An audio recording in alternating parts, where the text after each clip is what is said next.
জয় ভগবান কৃষ্ণ। আগামী রবিবার 7ই সেপ্টেম্বর ভাদ্রী পূর্ণিমা রাত্রে হতে চলেছে পূর্ণগ্রাস চন্দ্রগ্রহণ। এই বিশেষ দিনে বাড়ির এখানে এইভাবে জ্বালিয়ে দিন একটি প্রদীপ। গ্রহের দশা কেটে যাবে, বাস্তুদোষ দূর হবে, আর্থিক কষ্ট কেটে গিয়ে সংসারের সুখ এবং সৌভাগ্য আসবেই। কিন্তু এই দিন কি বাড়িতে সন্ধে দেয়া যাবে? রান্না করা খাবার কি হবে? এই দিন কি করবেন আর কি করা উচিত নয়? গ্রহণ কখন শুরু হবে? গ্রহণ দেখলে তারপর কি করতে হয়? সনাতন হিন্দু শাস্ত্র অনুযায়ী চন্দ্রগ্রহণ শুধু জ্যোতিষ বিদ্যার ঘটনা নয়, এর আধ্যাত্মিক ও ধর্মীয় গুরুত্ব অপরিসীম। বিশেষত পূর্ণগ্রাস চন্দ্রগ্রহণ, যেখানে সমগ্র চাঁদ পৃথিবীর ছায়ায় ঢেকে যায়, তাকে মহাপুণ্যদায়ক ও মহাশক্তিশালী মুহূর্ত হিসেবে গণ্য করা হয়। পুরাণ মতে রাহু যখন সূর্যকে গ্রাস করে হয় সূর্যগ্রহণ, রাহু যখন চন্দ্রকে গ্রাস করে তখন হয় চন্দ্রগ্রহণ। তাই গ্রহণকে রাহুকেতুর প্রভাব বলা হয়। মনুসংহিতা ও ধর্মশাস্ত্রে বলা হয়েছে, গ্রহণকালে ধর্ম কর্ম, দান পুণ্য, জপ তপ বহুগুণ বেশি ফলপ্রদ হয়। স্কন্দপুরাণ বলছে, চন্দ্রগ্রহণের সময় গঙ্গা স্নান করলে অশ্বমেধ যজ্ঞের ফল লাভ করা যায়। পদ্মপুরাণ মতে গ্রহণের সময় যে ব্যক্তি ভগবান বিষ্ণুর নাম জপ করে বা মন্ত্রপাঠ করে সে অগণিত পাপ থেকে মুক্ত হয়। পূর্ণগ্রাস চন্দ্রগ্রহণকে দান ধ্যান, আত্মশুদ্ধি ও অন্তর্মুখী সাধনার সময় হিসেবে ধরা হয়। চন্দ্রগ্রহণের সময় জপ ধ্যান করলে মন দ্রুত স্থির হয় এবং আধ্যাত্মিক উন্নতি ঘটে। বৈজ্ঞানিক মতে 2025 সালের 7ই সেপ্টেম্বর রবিবার ভাদ্রী পূর্ণিমায় পৃথিবী, সূর্য ও চাঁদ একই সরল রেখায় চলে আসছে। তাই সেদিন দেখা যাবে একটি বিরল ও দীর্ঘস্থায়ী পূর্ণগ্রাস চন্দ্রগ্রহণ। যখন চাঁদ সম্পূর্ণভাবে পৃথিবীর গভীর ছায়া অঞ্চলে ঢুকে যায় তখন তাকে পূর্ণগ্রাস চন্দ্রগ্রহণ বলে। চাঁদ কিন্তু সম্পূর্ণ অদৃশ্য হয় না, বরং লালচে তামাটে রং ধারণ করে। একে বলে ব্লাড মুন। ভাদ্র মাসের পূর্ণিমা তিথিতে বিভিন্ন ধরনের পুজো এবং জ্যোতিষ ও তান্ত্রিক মতে নানান ক্রিয়া করা যায়। জ্যোতিষ শাস্ত্র মতে শনিদোষ, বাস্তুদোষ ও গ্রহ দোষের প্রতিকার এবং দান করার জন্য ভাদ্রী পূর্ণিমার দিনটি বিশেষভাবে গুরুত্বপূর্ণ। নমস্কার বন্ধুরা, আজকের নতুন পর্বে আপনাদের সকলকে স্বাগত জানায়। আজ আমরা জানব স্বয়ং ভগবান কৃষ্ণের বলা ভাদ্র মাসের চন্দ্রগ্রহণ যুক্ত পূর্ণিমার দিন কি করবেন আর কি করবেন না, এবং ভাদ্র মাসের চন্দ্রগ্রহণ যুক্ত পূর্ণিমার দিন বাড়ির কোন জায়গায় কিভাবে একটি প্রদীপ জ্বালিয়ে দিতে হয়। এই দিন বাড়িতে যেভাবে প্রদীপ দিলে গ্রহদোষ বাস্তুদোষ কেটে গিয়ে জীবনে আসে সুখ ও সমৃদ্ধি, কর্মক্ষেত্রে আয় উন্নতি বাড়তে থাকবে, রোজগারের নতুন রাস্তা খুলে যাবে, এতদিনের আটকে থাকা কাজ সম্পূর্ণ করা যাবে, পরিবারের সদস্যদের রোগ ব্যাধি দূর হবে, আর্থিক সমস্যা কেটে গিয়ে সংসারে আসবে অর্থ এবং সৌভাগ্য। আপনি ভাদ্রী পূর্ণিমার ব্রত পালন করুন অথবা না করুন, তবে এই দিন অবশ্যই শাস্ত্র অনুসারে এইভাবে একটি প্রদীপ জ্বালুন। তাহলে আপনি এবং আপনার পরিবার সুখ, ঐশ্বর্য এবং সৌভাগ্যের মুখ দেখতে পাবেন। এছাড়াও আমরা জেনে নেব ভাদ্রী পূর্ণিমার অতি প্রাচীন এবং শক্তিশালী 4টি উপায় বা টোটকা, যে উপায়গুলি আপনার সংসারে সুখ ও সমৃদ্ধি এনে দেবে এবং আয় উন্নতি বৃদ্ধি করবে। বন্ধুরা, বিশুদ্ধ সিদ্ধান্ত পঞ্জিকা অনুসারে 6ই সেপ্টেম্বর 2025 শনিবার রাত 1:43 পূর্ণিমা শুরু হচ্ছে এবং 7ই সেপ্টেম্বর রবিবার রাত 11:39 পূর্ণিমা ছেড়ে যাবে। এই দিন অর্থাৎ 7ই সেপ্টেম্বর রবিবার ভাদ্রী পূর্ণিমার ব্রত উপবাস, নিশি পালন ও শ্রী শ্রী সত্যনারায়ণ পুজো অনুষ্ঠিত হবে। এছাড়া এই দিন পূর্ণগ্রাস চন্দ্রগ্রহণ হবে এবং ভারতের সর্বত্রই এই গ্রহের স্পর্শ থেকে মোক্ষ পর্যন্ত একযোগে দেখা যাবে। এছাড়াও Asia, Australia, New Zealand, America, Fiji এবং অ্যান্টার্কটিকার মতো দেশগুলির থেকেও গ্রহণ দেখা যাবে। চন্দ্রের উপছায়ায় প্রবেশ হচ্ছে রাত 8:57 ও গ্রহণ স্পর্শ রাত 9:57 এবং গ্রহণ মোক্ষ রাত 1:27 ও চন্দ্রের উপছায়া ত্যাগ রাত 2:27। গ্রহণ মধ্যম রাত 11:41।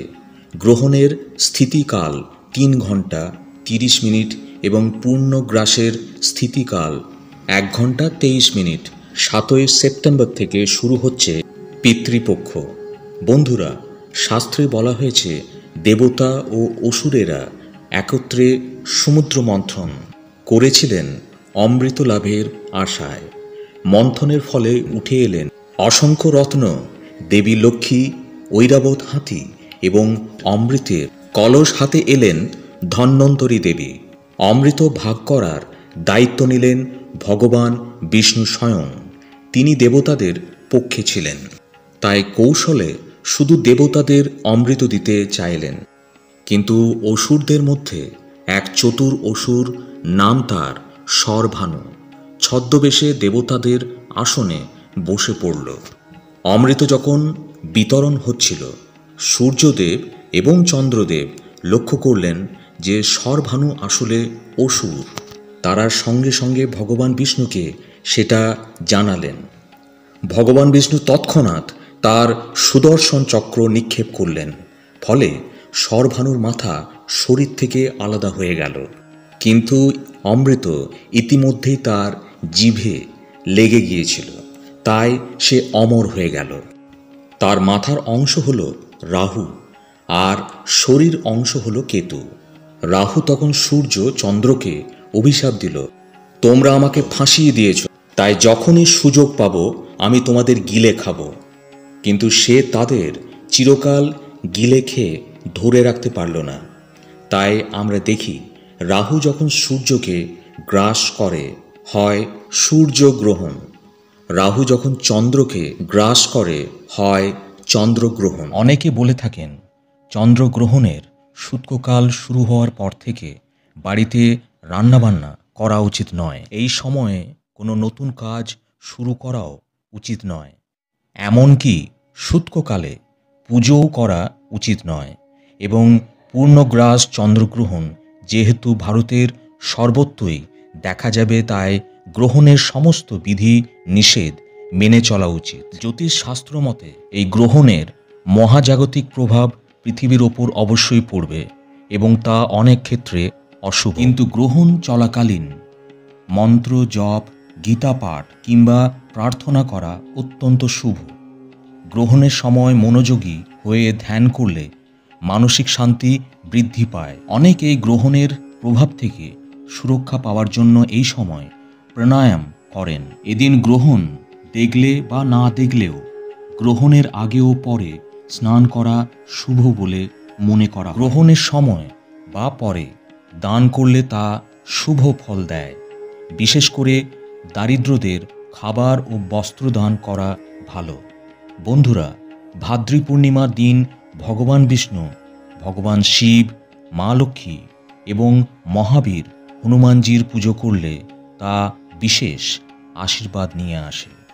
চন্দ্রগ্রহণের দিন নেগেটিভ চিন্তা থেকে দূরে থাকুন। পজিটিভ চিন্তা ও মনোভাব বজায় রাখলে অর্থনৈতিক উন্নতি সম্ভব।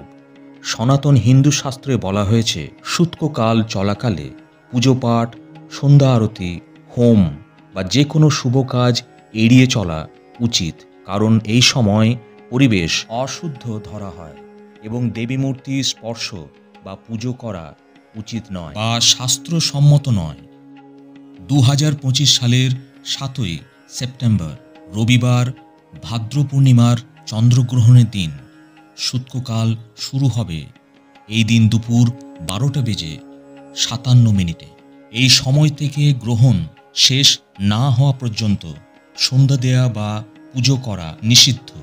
সুতরাং শাস্ত্র মেনে চললে চন্দ্রগ্রহণের দিন সন্ধে দেয়া যাবে না। গ্রহণ শেষ হওয়ার পর স্নান করে ঠাকুরের জায়গা ও বাড়ি পরিষ্কার করে সন্ধ্যা বা পুজো পুনরায় করা উচিত। এই দিন সূতকের আগে খাবার রান্না করতে হবে। সূতকের সময় বা চন্দ্রগ্রহণ চলাকালীন রান্না ও খাওয়া নিষেধ। খাবার ও জল পবিত্র করতে হলে তাতে তুলসী পাতা দিয়ে রেখে দিন। গ্রহণ শেষে স্নান করে নতুন রান্না করে খাওয়া সবচেয়ে ভালো। ভাদ্র পূর্ণিমায় চন্দ্রগ্রহণের দিন চুল কাটা, নখ কাটা এবং সহবাস নিষিদ্ধ। চন্দ্রগ্রহণের সময় গর্ভবতী মহিলাদের জন্য শাস্ত্রে কিছু বিশেষ সতর্কতা দেয়া হয়েছে। বিশ্বাস করা হয় এই সময় অশুভ শক্তির প্রভাব খুব বেশি থাকে, তাই গর্ভবতী মহিলাদের বাইরে বের হওয়া, আকাশের দিকে তাকিয়ে গ্রহণ দেখা, ধারালো জিনিস যেমন ছুরি বা সূচ ব্যবহার করা, সেলাই কাটা, এমনকি চুল বা নখ কাটাও নিষিদ্ধ। বলা হয় এতে গর্ভস্থ শিশুর ওপর নেগেটিভ প্রভাব পড়তে পারে। গ্রহণ চলাকালীন সময়ে তাদের শয্যায় বিশ্রামে থাকা, ঈশ্বরের নাম জপ করা এবং গ্রহণ শেষে স্নান করে পরিষ্কার পরিচ্ছন্ন থাকা সবচেয়ে ভালো। বন্ধুরা, চন্দ্রগ্রহণকে শাস্ত্রে বিশেষ আধ্যাত্মিক ও জ্যোতিষীয় সময় হিসেবে মানা হয়। এই দিনে কিছু সহজ উপায় বা টোটকা করলে জীবনে শুভ ফল লাভ হয় বলে বিশ্বাস করা হয়। এই দিন কিভাবে প্রদীপ জ্বালাবেন সেটা জানার আগে আমরা জেনে নেব ভাদ্র পূর্ণিমার চন্দ্রগ্রহণের অতি প্রাচীন ও শক্তিশালী 4টি উপায় বা টোটকা। এগুলি আপনার সংসারের আয় উন্নতি বৃদ্ধির জন্য অত্যন্ত ফলপ্রদ। প্রথম উপায়টি হল এই দিন গ্রহণকালে কুবের মন্ত্র বা লক্ষ্মী মন্ত্র জপ করুন। গ্রহণ শেষে কোনো গরিব মানুষকে সাদা রঙের খাদ্যদ্রব্য যেমন চাল, দুধ বা চিনি ইত্যাদি দান করলে অর্থভাগ্য বৃদ্ধি পায়। দ্বিতীয় উপায়টি হল এই দিন দম্পতিরা গ্রহণ শেষে একসঙ্গে স্নান করে পরিষ্কার কাপড় পরে ভগবান শিব এবং মাতা পার্বতীর পুজো করলে পরিবারে শান্তি ও সৌভাগ্য আসে। তৃতীয় উপায়টি হল এই দিন গ্রহণের সময় একটি লেবু 4 টুকরো করে 4 কোণে ফেলে দিন এবং গ্রহণ শেষে ঘরে গঙ্গা জল ছিটিয়ে দিন। এতে অশুভ শক্তি দূর হয়ে যায়।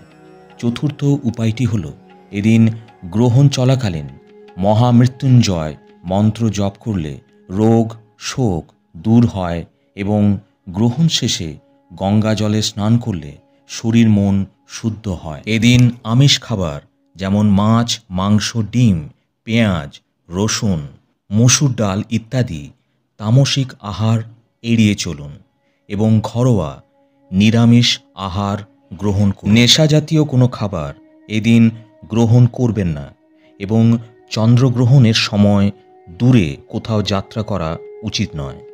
বন্ধুরা, ভাদ্র পূর্ণিমার দিন গ্রহণের সূতককাল শুরু হওয়ার আগে শুদ্ধ বস্ত্রে বাড়িতে ঠাকুরের আসনের সামনে একটি প্রদীপ জ্বালান। মাটির প্রদীপ হলে ভালো হয়।